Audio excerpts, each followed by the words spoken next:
시청자 여러분 안녕하세요. 스타 장외주식 엄지민입니다. 때이른 한여름 더위로 5월이 유난히 뜨거웠는데요. 유가증권 시장에서도 이런 열기가 느껴졌습니다. 코스피 지수는 결국 2,300선을 돌파하면서 연일 최고점 기록을 세우고 있는데요. 공모주를 비롯한 IPO 시장은 이런 코스피 흐름을 잘 따라갈 수 있을지 저희 전문가들의 다양한 시각을 스타 장외주식에서 계속 전해드리겠습니다. 자, 5월 IPO 시장은 어떤 흐름 보였는지 정리해보고요. 또 6월에 주목해볼 기업까지 함께 살펴보겠습니다. 오늘 5월 마지막 날은 유한타증권 청담지점 고성민 과장과 함께하겠습니다. 저희 과장님 만나보기 전에 안건희 캐스터가 6월에 예정된 IPO 일정들 정리했다고 하는데요. 들어보고 가겠습니다. 네, 이탈리아 식자재 수입업체인 보라티알의 공모주 청약 경쟁률이 1000대 1을 넘어가며 대박을 쳤습니다. 주관사 대신증권에 따르면 29일부터 30일까지 이틀간 진행된 보라티알의 공모주 청약 결과 경쟁률이 1026.34대 1을 기록했습니다. 공모가는 14,300원이었으며 내달 8일 코스닥 시장에 입성합니다. 필옵틱스는 코스닥 시장 신규 상장을 한국거래소로부터 승인받고 내일부터 매매 거래를 시작합니다. 필옵틱스는 OLED 레이저 장비 등 특수 목적용 기계 제조 업체인데요. 공모가는 48,000원이었습니다. 삼양옵틱스는 코스닥 시장 신규 상장을 한국거래소로부터 승인받고 내달 2일에 코스닥 시장에 상장합니다. 삼양옵틱스의 공모가는 16,700원이었습니다. 지금까지 IPO 시장 뉴스였습니다. 네, 유한타증권 청담지점의 고성민 과장 만나보겠습니다. 과장님 어서 오세요. 네, 안녕하십니까. 네, 오랜만에 오셨어요. 네, 거의 한 달 만에 뵌 것 같습니다. 네. 자, 5월 마지막 날인데 네. 코스피 시장도 그렇고 코스닥 네. 시장도 그렇고 요즘 분위기가 굉장히 좋습니다. 네, 네. 대형주를 중심으로 해서 상당한 상승세를 이루고 있죠. 네, 네. 그래서 이 현재 공모주 시장 분위기는 네. 좀 어떤지 저희가 들어봐야 될 것 같은데 네. 5월 분위기 좀 전해주시고요. 또 과장님 의견도 함께 부탁드릴게요. 일단 이전에 말씀드렸듯이 보라티알이 1000대 1을 넘어서는 이제 공모 청약을 기록을 했고요. 그만큼 최근에 공모주 시장에서도 유효 자금들이 이제 몰려들면서 상당한 기록을 보이고 있습니다. 특히나 보라티알 같은 경우에는 이제 강점을 상당히 갖고 있는 회사라서 그런지 제가 소개해드리기 이전인데도 청약들을 많이 하신 것 같더라고요. 네. 일단 뭐 보라티알 얘기가 나왔으니까 간략하게 말씀드리면 보라티알은 이제 1993년도에 호텔신라에서 식자재 직거래를 요청하면서 이제 그 이탈리아의 데체코라는 브랜드에서 식품을 가져오면서 유통업을 시작을 했고요. 현재는 이제 미주, 멕시코, 태국 등 이제 10여 개국의 10여 개 업체 그리고 뭐 절임류, 피클, 뭐 소스류 이런 것들을 450여 종을 이제 수입을 해서 국내에 약 100여 개 업체에 납품을 하고 있는 회사입니다. 상당히 탄탄한 회사고요. 이제 식자재 유통을 하는 회사들 가운데는 영업이익률이 상당히 낮은 수준인데 이 보라티알 같은 경우는 20%를 넘는 영업이익률을 내고 있습니다. 네, 오늘 주목할 기업으로 이제 보라티알을 소개해 주셨는데요. 영업이익이 20%가 넘는 기업이라고 합니다. 그리고 오늘 청약을 마쳤는데 1000대 1이 넘는 경쟁률을 보였습니다. 자, IPO 시장에 나오는 종목들이 사실 업황을 굉장히 많이 타잖아요. 그렇죠. 네, 뭐 지난해에는 바이오가 그랬고 네. 또 올해는 뭐 반도체나 네. OLED 업황들이 네. 그렇게 업황을 탔었는데 그런데 음식료 업종 그리고 이 식자재 유통 업종은 이런 흐름을 탈 만한 요건들이 있을지 좀 궁금한데요. 올해 IPO 시장의 가장 큰 흐름은 뭐 반도체, OLED 장비 업종들이 주도를 하고 있지만 간간히 이런 이제 영업이익률이 높고 좀 좋은 회사들인 호전 실업이었던가 아니면 이런 보라티알 같은 회사들이 간간히 나오는데요. 이 회사 같은 경우는 이제 영업이익률이 20%가 넘는다는 거는 이제 해외에서 유통을 상당히 잘하고 있다는 상황이고요. 마진율도 상당히 높고 네. 그에 따라서 강점을 상당히 갖고 있는 회사라고 볼 수가 있습니다. 이 회사 같은 경우에 작년도 이제 실적을 보게 되면 2016년도에 이제 매출 384억에 영업이익 85억 그리고 순이익 74억을 기록을 했는데요. 이 수치도 그 2015년도보다는 조금 빠진 수치긴 하지만 상당한 상승세를 기록을 하고 있고 올해 이제 2017년도는 450억에 이제 영업이익 125억을 목표로 하고 있습니다. 이 회사 같은 경우에는 이제 이번에 상장을 통해서 최근에 이제 우유가 상당히 많이 남아돌고 있는데 네. 그 우유들을 활용을 해서 국내 이제 치즈 공장을 세워가지고 새로운 이제 식자재 유통을 또 시작을 하려고 하고 있고요. 이 회사 같은 경우에는 이제 자체적으로 물류 창고라든지 이제 건물들을 다 갖고 있기 때문에 그런 비용들이 이제 빠짐으로써 영업이익을 상당히 높일 수 있는 기여를 하고 있습니다. 네, 뭐 영업이익 살펴보면서 보라티알의 강점들에 대해서 조금 짚어주셨는데 네. 사실 이 식자재 유통 회사는 네. 뭐 반도체나 바이오에 비해서는 네. 진입 장벽이 상대적으로 좀 낮은 편이잖아요. 네. 그렇죠. 그래서 경쟁 업체들과의 비교했을 때 네. 보라티알만의 뭐 뛰어난 경쟁력이 뭐가 있을지 그 점을 좀 들어봐야 될 것 같아요. 보라티알의 이제 영업상 경쟁력이라고 하면 이제 현금 결제를 하고 있고요. 네. 그리고 주방장들하고 관계가 상당히 좋습니다. 회사에 이제 자체적으로 그 음식을 하는 아카데미를 열어가지고 주방장들을 초청해서 자기네들이 수입하고 있는 식자재를 활용한 이제 요리들을 소개하고 그 요리를 통한 이제 레스토랑에 이제 파급을 시키는 거거든요. 그러다 보니까 대부분 소스라든지 재료를 선정하는 건 주방장들이잖아요. 그렇다 보니까 이제 향후 매출에도 기여를 할 수가 있고 이런 부분들이 향후 잠재적인 성장세를 이끌어가는데 중요한 요인이라고 할 수가 있습니다. 네. 보라티알 영업이익도 괜찮고 또 네. 오늘 청약에서도 1000대 1이 넘는 경쟁률을 기록하면서 관심도 굉장히 많이 받았습니다. 상장 이후에도 좀 기대를 해보면 좋을 것 같은데 네. 자, 상장 후에 어떻게 접근을 해야 될까요? 이 유통 물량 부담은 좀 없는지 궁금한데요. 네, 지금 일단 보유예수는 약 13.3%로 이제 확약이 돼 있는 상태고요. 유통 물량 자체는 22% 정도밖에 없습니다. 그러다 보니까 이제 상장 이후에는 주가 탄력성이 좀 높을 가능성이 있고요.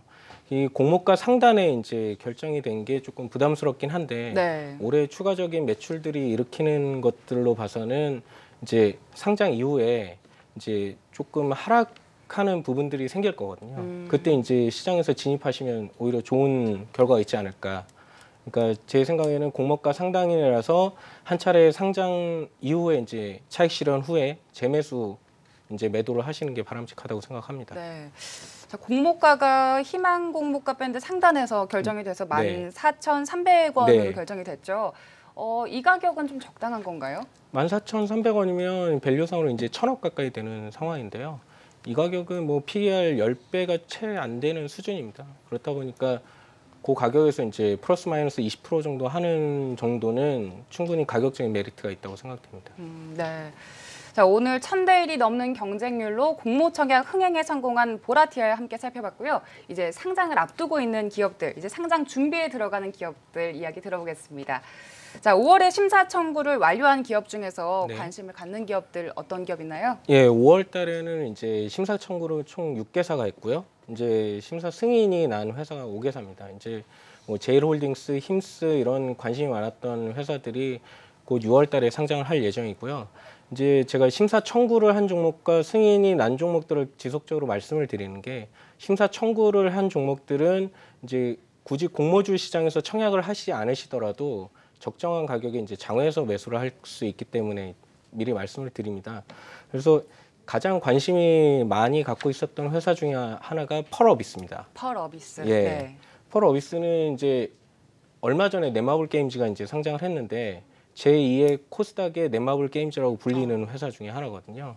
이제 검은 사막이라는 MMORPG를 가지고 이제 북미, 남미, 이제 뭐 한국, 일본, 대만까지 이제 섭렵을 하면서 이 회사는 이제 가장 높은 게 영업이익률이 거의 80% 가까이 육박을 하고 있습니다. 네. 작년 이제 반기 실적으로 봐서는 2015년도 대비해서도 약 2배 이상 성장을 했고요. 온기 기준으로 봐서도 단기 순이익으로 약 500억까지 올릴 수 있는 약 5배 성장을 이뤘습니다. 그러다 보니까 시장에서는 상당히 핫한 종목 중에 하나고요. 장외에서도 상당히 관심을 많이 받고 있습니다. 지금 시장에서 밸류는 약 8천억 정도 밸류인데요. 네. 만약에 올해까지 이제 작년 12월 달에 남미에서 이제 그 검은 사막을 런칭을 해서 퍼블리싱을 할 텐데 그 실적까지 나오게 된다 그러면 시가총액 1조에서 뭐 1조 1, 2천억 가는 데는 크게 무리없지 않을까라는 생각도 하고 있습니다. 네. 그리고 펄어비스 살펴봤고요. 또 상장을 준비 중인 기업 중에서 오랜만에 제약바이오주도 눈에 띕니다. 네. 자, 동구바이오가 이제 상장을 준비하고 있는데 네. 사실 뭐 요즘에 뭐 제약바이오 업황은 아직도 조금 살아나지 못했잖아요. 네, 맞습니다. 괜찮을까요?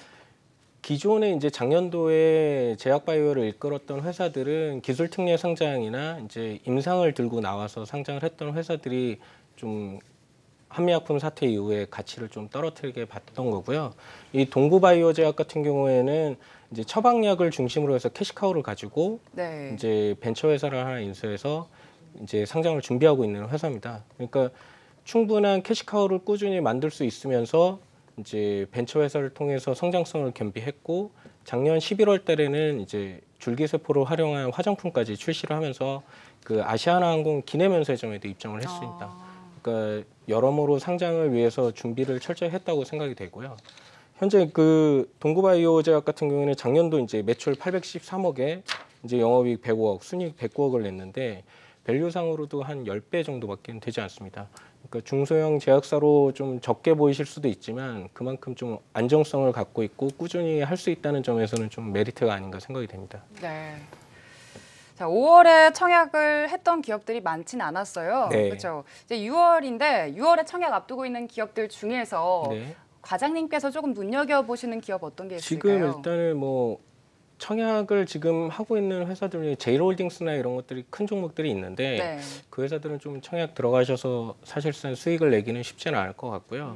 일단 뭐 내일하고 모레 이제 상장을 앞두고 있는 삼양옵틱스하고 이제 필옵틱스를 간략히 네. 말씀드리면 이제 최근에 OLED 업황을 따라서 필옵틱스 같은 경우에는 재작년도 대비해서 3배 이상 실적이 올라온 상황이고 이제 1분기 실적이 아직 발표가 안 된 상태인데 그걸 보더라도 사실상 이번 공모 시장에서 한 차례 상승 후에는 좀 빠지지 않을까라는 생각을 하고 있습니다. 두 종목 다. 일단은 필옵틱스 같은 경우에는 PR이 15배 정도 되는 상황이고요. 네. 삼양옵틱스 같은 경우 10배 정도 되는 상황인데 이제 청약을 못 하셔서 매도를 못 하셨다면 이제 장내에서 제가 누차 말씀드린 이제 OLED 장비들은 조정을 줄 때 PR 10배까지 떨어지거든요. 네. 그때 기회를 좀 보시는 것이 좋지 않을까 생각이 됩니다. 네.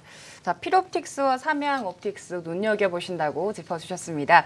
지금까지 고성민 과장과 함께 공모주 시장 분위기 살펴봤습니다. 과장님 감사합니다. 네, 감사합니다. 네, 저희 안건희 캐스터가 다음 알아볼 기업에 대해서 소개해드린다고 합니다.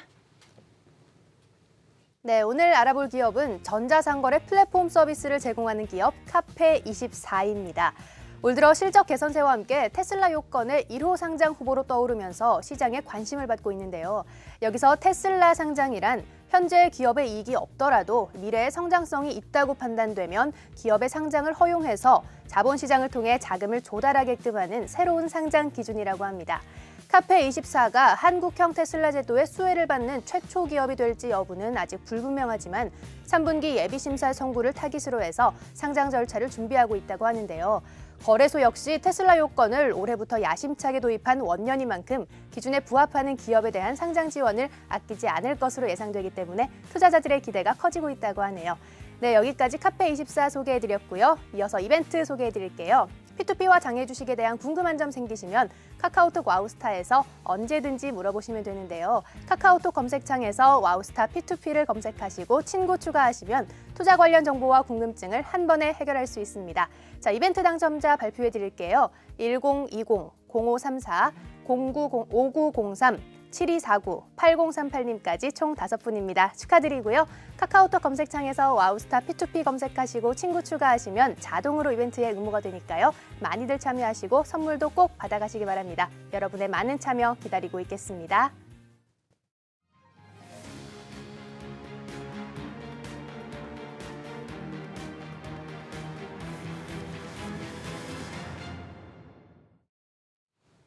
네, 계속해서 장외 주식 매매 전문으로 하시는 분이죠.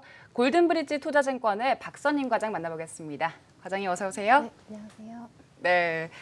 자, 고성민 과장님께서는 이 공모주 시장 분위기가 굉장히 좋다. 아주 좋은 평가를 해주셨는데 이 상장을 기준으로 봤을 때 장외 시장은 공모주 시장보다는 조금 더 멀리 있잖아요. 근데 요즘 장외 시장 분위기 어떤지 궁금합니다. 코스피 지수가 역대 최고가를 경신하면서 그 장내 주식 시장이 굉장히 좋고 올해 들어서 이제 OLED 반도체 관련 업황이 좋아지면서 공모주 시장 굉장히 좋아지고 있는데요. 장외 주식 시장은 아직까지는 그 정도까지는 안 되지만 그래도 이제 공모주 시장을 조금 관심 있게 보기 때문에 올해 새롭게 이제 도입이 된 테슬라 요건으로 어떤 기업이 상장할지에 대해서 투자자들의 관심이 조금 더 이제 집중되고 있습니다. 네. 자, 앞서 안건희 캐스터가 이 성장성 특례 제도에 대해서 간단히 소개를 해주기도 했는데요. 테슬라 요건이라고도 하죠. 이게 정확하게 어떤 개념인가요? 벤처 활성화를 이제 하기 위해서 이익을 내지 못해도 코스닥 시장에 상장할 수 있게 해주는 제도인데요. 이제 올해부터 시행을 했기 때문에 현재 이익이 없더라도 미래의 성장성을 보고 이제 상장을 허용해 주는 겁니다. 성장성 평가 기준으로는 시가총액이 500억 원 이상, 그다음에 직전 연도 매출액 30억 원 이상, 그리고 직전 2년도 매출액 증가율이 20% 이상이거나 혹은 시가총액이 500억 원 이상, 공모주 후에 주가 순자산 비율이 20% 이상이면은 상장 가능한 요건이 됩니다. 적자 상태에서 나스닥에 상장을 한 다음에 글로벌 기업으로 거듭난 미국의 테슬라에서 착안을 해서 올해 지금 테슬라 제도가 도입이 되었는데요. 기존의 바이오 업체들이 이제 실적이 없었을 때 기술성 평가로 상장을 했듯이 지금 성장성이 있는 기업들을 상장을 할 수 있도록 이제 해주는 제도입니다. 네.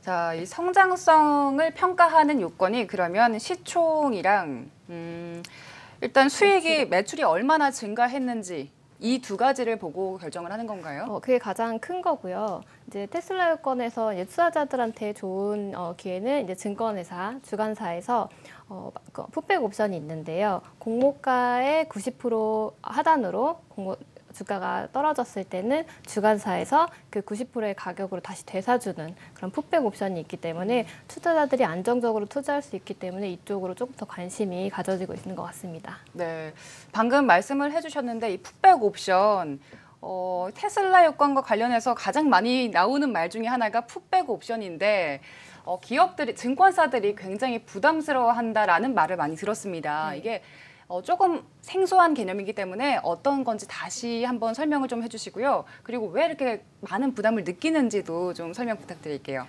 보통 이제 공모가가 산정이 되고 나면은 주가가 떨어지더라도 주관사에서 뭐 되사주거나 뭐 이런 제도가 전혀 없었는데 아무래도 성장성을 기준으로 상장을 하다 보니까 만약에 예를 들어 10,000원에 상장을 했는데 8,000원으로 주가가 떨어지면은 9,000원에 청약을 한 일반 투자자들의 주식을 주관사가 되사주는 겁니다.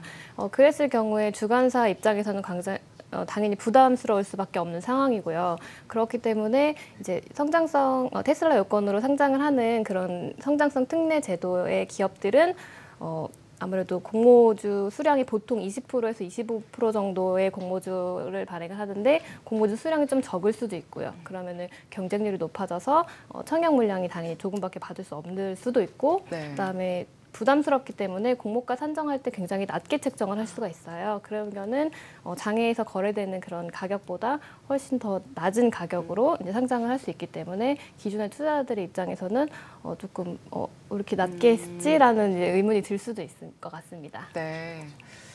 자, 그럼 이 테슬라 상장 요건이 올해 도입이 됐다고 들었는데 지금 6월이에요, 이제 곧. 근데 아직도 테슬라 요건을 통해서 상장한 기업이 하나도 없는 걸로 알고 있습니다. 지금 주관사에서 이제 선정을 하고 있는 거기 때문에요. 아직 1호 기업이 공식화된 건 없습니다. 준비만 지금 하고 있고 이제 물색 작업을 하고 있는 걸로 알고 있습니다. 네, 이게 굉장히 부담이 되는 지점들이 많기 때문에 아무래도 좀 조심스러운 게 아닐까라는 생각이 드는데 오늘 알아볼 기업 카페24가 이 성장성 특례 상장을 통해서 상장을 할 가능성이 좀 높다 이렇게 보시는 건가요? 네. 카페24라는 기업이 조금 생소할 수도 있는데요. 이전에는 심플렉스 인터넷이라는 그 사명으로 장외 KOT 시장에서 거래가 됐습니다. 근데 올해 3월에 이제 심플렉스 인터넷에서 카페24로 사명을 변경했고요. 기존에 지금 KOTC 시장에서 이제 거래가 가능하고 있습니다. 네. 사실 저희는 카페24라고 해서 그 밖에서는 커피를 파는 기업을 갖고 오셨나 했었어요, 저희끼리는. 근데 이제 KOTC에서도 거래가 가능한 장외 기업이다 이렇게 말씀을 해주셨는데 KOTC 개장 소식을 저희 프로그램에서도 전해드리긴 했는데 이게 정확히 어떤 시장인지 그리고 뭐 코스닥 시장이나 코스피 시장이랑 어떤 차이가 있는지 좀 설명 부탁드릴게요.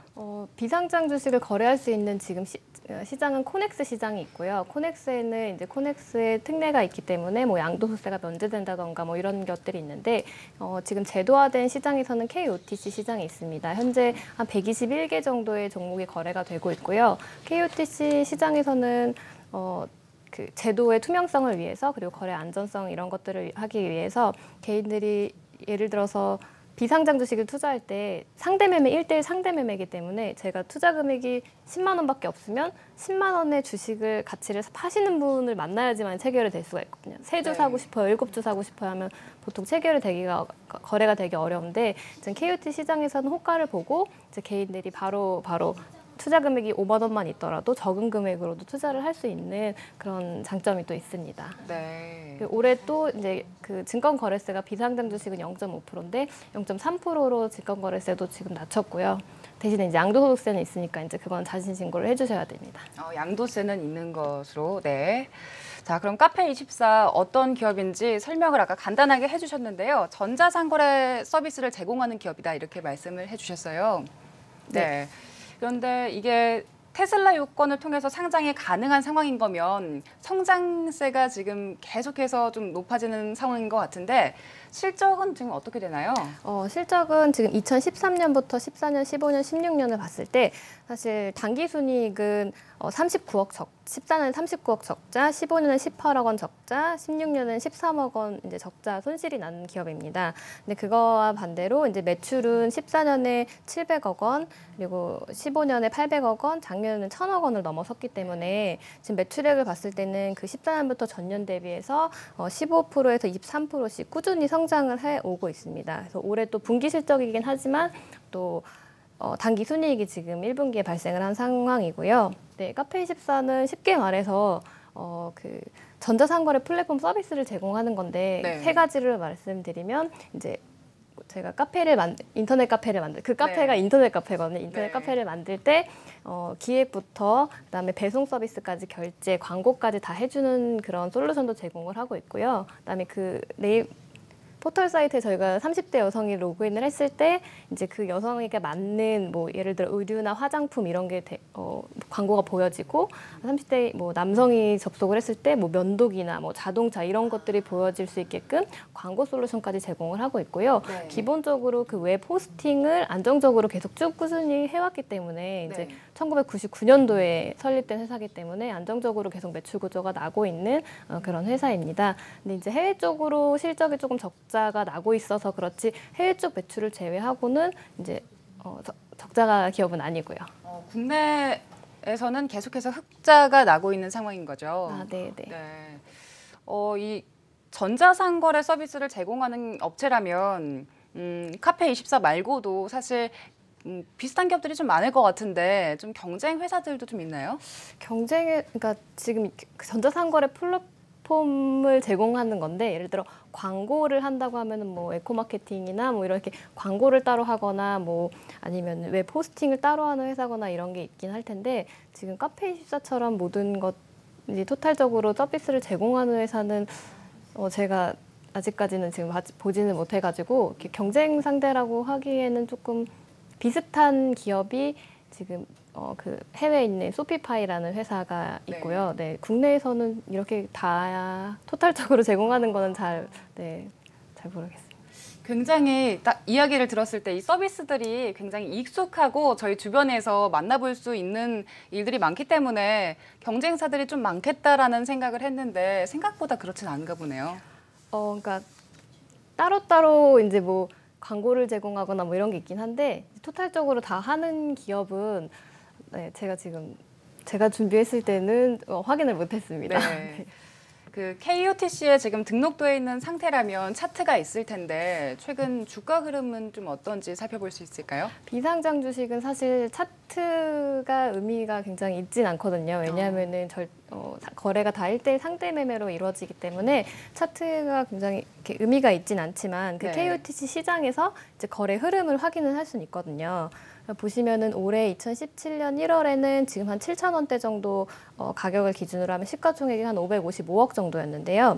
지금 상장 소식이 전해지고 상장의 가능성이 조금 가시화되고 네. 그다음 1분기 상장도 지금 당기순이익이 주가에 조금 반영된 것도 같아서 지금 현재는 37,000원 정도로 5배 정도 오른 한 2,945억 원 정도가 시가총액이 되어 있습니다. 네. 이 KOTC 지금 차트를 살펴봤는데 카페24가 투자를 하려면 카페24에 투자를 하려면 투자자 입장에서는 어떤 걸 좀 고려하는 게 좋을까요? 아무래도 지금 그 새로운 제도로 상장을 하는 거기 때문에 만약에 이 카페24가 상장을 한다라고 가정을 했을 때에는 투자자 입장에서는 공모주 청약을 했을 때는 90% 풋백 옵션이 있기 때문에 안정적으로 투자를 할 수 있지만 지금 시점에서는 이제 가격이 지금 한 2,300억 밸류이기 때문에 이제 공모가를 산정했을 때 주관사 입장에서 공모주 수량을 조금 작게 배정을 하고 또 공모가를 낮게 책정을 했을 때 이제 나중에 이제 경쟁률이 높아져서 부정 물량을 적게 받거나 아니면은 그 지금 현재 거래되는 가격보다 이제 공모가가 낮게 산정되거나 뭐 이럴 가능성은 있을 것 같습니다. 네, 그럼 마지막으로 과장님께서는 이 기업의 어떤 경쟁력에 주목을 하셨는지 좀 간단하게 부탁드릴게요. 일단은 그 성장성에 저는 주목을 했고요. 또 지금 해외 역직구 시장이 작년에 직구 시장을 넘어서가지고 굉장히 이쪽으로 활발하게 되고 있는데 안정적으로 국내 매출을 이뤄지는 것도 있지만 또 해외 성장 가능성도 굉장히 좀 높다라고 보고 있습니다. 그래서 이제 국내 쇼핑몰을 해외에 진출할 수 있게끔 지속적으로 이제 서비스를 개발을 하고 있는데 이제 그 번역이나 해외 마케팅, 그다음 해외 물류 대행 결제 서비스처럼 이제 해외 쪽으로 성장의 가능성이 조금 높을 걸로 이제 보여지고요. 네. 지금까지 과장님과 함께 그 카페24에 대해서 알아봤고요. 또 테슬라 요건에 대해서도 들어봤습니다. 과장님 감사합니다. 네, 저희 안건희 캐스터 연결해서 프로그램 참여하실 수 있는 방법 알아보겠습니다. 네, P2P와 장외 주식에 대한 궁금한 점 생기시면 카카오톡 와우스타에서 언제든지 물어보시면 되는데요. 카카오톡 검색창에서 와우스타 P2P를 검색하시고 친구 추가하시면 자동으로 이벤트에 응모가 되니까요. 여러분의 많은 참여 기다리고 있겠습니다. 네, 오늘 저희가 준비한 내용은 여기까지입니다. 오늘도 편안한 밤 보내시기 바랍니다.